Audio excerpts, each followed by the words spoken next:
Hello, my friends. My name is Mary Lee Smith. I work here at the Farmington Public Library. I'm going to introduce you to some other books written by Louis Sachar. The earlier video, I introduced you to the Marvin Redpost stories. And today I'm going to introduce you to the books about sideways stories from Wayside School. And when Louis Sachar was in college, he had a job at a nearby elementary school, and he was the playground monitor. So he would sign out the balls and the jump ropes to the kids and play with them out on the playground when they were outside. So in these books, you'll read a little bit about Louis the yard teacher. And he's actually, the author's referring to himself. So there are now 4 books in this series. I would like to read to you the introduction from the very first one, just to help you understand a little bit more about Wayside School. So Sideways Stories from Wayside School is the first book in the series. It's written by Louis Sachar. This version is illustrated by Julie Brinklow, and it's published by Morrow. This book contains 30 stories about the children and teachers at Wayside School. But before we get to them, there is something you ought to know so that you don't get confused. Wayside School was accidentally built sideways. It was supposed to be only 1 story high with 30 classrooms all in a row. Instead, it is 30 stories high with 1 classroom on each story. The builder said he was very sorry. The children at Wayside like having a sideways school. They have an extra-large playground. The children and teachers described in this book all go to class on the top floor. It has been said that these stories are strange and silly. That is probably true.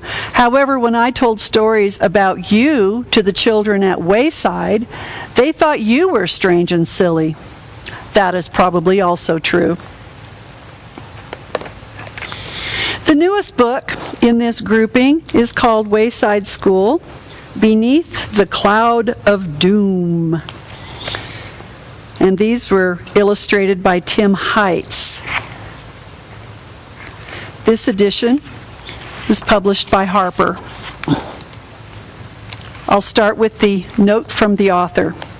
This is the 4th book about Wayside School. I wrote the first one, Sideways Stories from Wayside School, more than 40 years ago. I'm a lot older now, but in my heart, I'm still Louis the yard teacher, passing out the balls and playing with the kids at recess. To fully enjoy this book, you should read the other 3 first, wait 40 years, and then read this one. Or you can just read it now.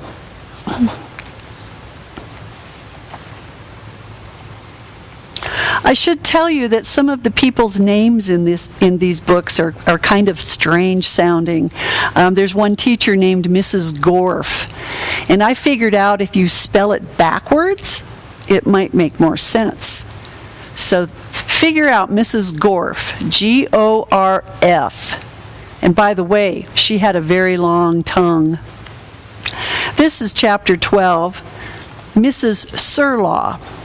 And her last name is spelled S-U-R-L-A-W. See if you can figure that one out. The library was on the 7th floor. Mrs. Surlaw was the librarian. A giant stuffed walrus sat next to her desk. The walrus was bigger than most of the kids in the school, and a couple of the teachers, too. Kindergartners often got scared the first time they saw Mrs. Surlaw's walrus. When they dared touch one of its giant tusks, however, they discovered it was soft as a pillow. There were lots of rules in the library. No eating, no drinking, no yelling, no somersaults, and no hugging the walrus until after you checked out a book. Mrs. Surlaw wheeled her book cart along a row of bookcases. She picked up a book, turned to the last page, and then put it on the shelf where it belonged. She took another book, checked its last page, and put that one in its proper place as well. She heard the rumble of feet on the stairs and the chirps and shrieks of young voices. This was followed by shushing sounds. Mrs. Jewell's class politely entered the library. They were scared of Mrs. Surlaw. While the two adults greeted each other, the children scurried to different parts of the library. They had only 15 minutes to choose and check out a book. "Have you read The Pig, the Princess, and the Potato?" Leslie asked Jenny. "Is it good?" "Only the best book ever." Mrs. Surlaw smiled when she heard that. The only thing she loved more than books were children who loved books. She may have seemed severe on the outside, but inside her heart was soft as a pillow. Some libraries have separate areas for fiction and nonfiction. Mrs. Surlaw didn't believe in that sort of thing. After all, who was she to decide what was true and what wasn't? She also didn't believe in alphabetical order.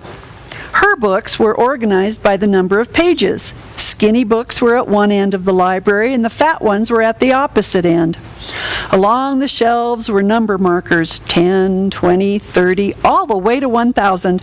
If someone in Mrs. Jewell's class wanted to read this book, he or she could find it between the 180 and 190 markers.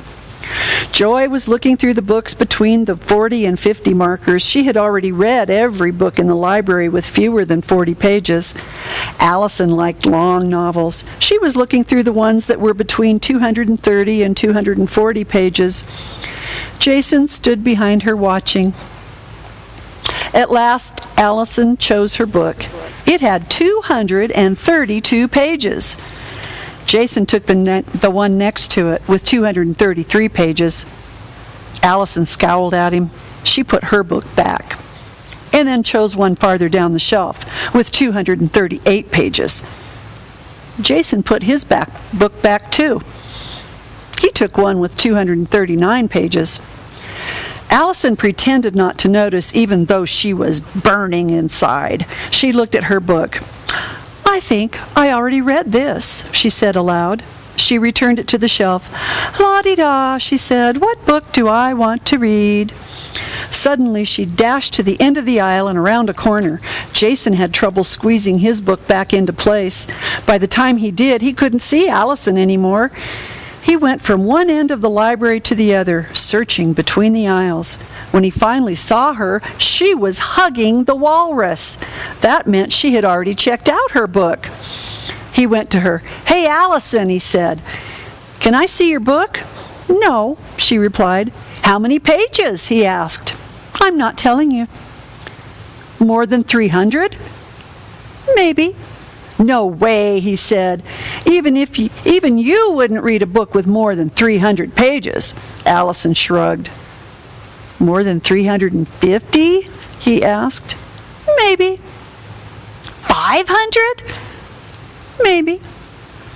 "Just tell me the title." "No." "I'm just trying to help you," he explained. "Maybe I've already read it. I could tell you if it's any good. You don't want to read a 500-page book if it's boring or has a bunch of kissing in it." Rondi finished checking out her book and then hugged the walrus too. "Let's go, Rondi," said Allison. Jason watched the two girls leave the library. He went to Mrs. Surlaw. "How many pages in Allison's book?" he asked. "I'm sorry, Jason," the librarian told him. "That is confidential information." Jason sighed. He returned to the bookshelves, wondering if Allison really chose a book with 500 pages. It seemed impossible. Nobody could read a book that long, even if it had big print and short chapters. Still, he couldn't be sure. Just to be safe, he chose a book with 510 pages. There was no way Allison chose a longer book than that. He started to bring it to Mrs. Surlaw. But what if she did? He put the book back, then found one with 573 pages. She couldn't have chosen a book with more pages than that. Again, he started to Mrs. Surlaw's desk. But what if she did? He returned the book to its place on the shelf, and then chose one with 611 pages. A moment later, he returned it. No matter which book he chose, the same question kept returning. But what if she did?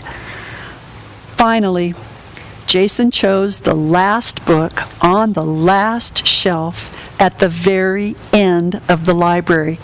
He had to hold it with both hands as he lugged it to the checkout desk. The number on its last page was 999. The book made a loud thud as he plopped it down on the desk. "Excellent choice, Jason," Mrs. Surlaw said when she saw the book. "I know you will enjoy reading it." Reading it? He couldn't even carry it. Jason hugged the walrus. Well, I hope you find a lot of books here at the library this summer to read. I don't care how many pages are in them. And the stories that we do read on video, you can log to help you earn that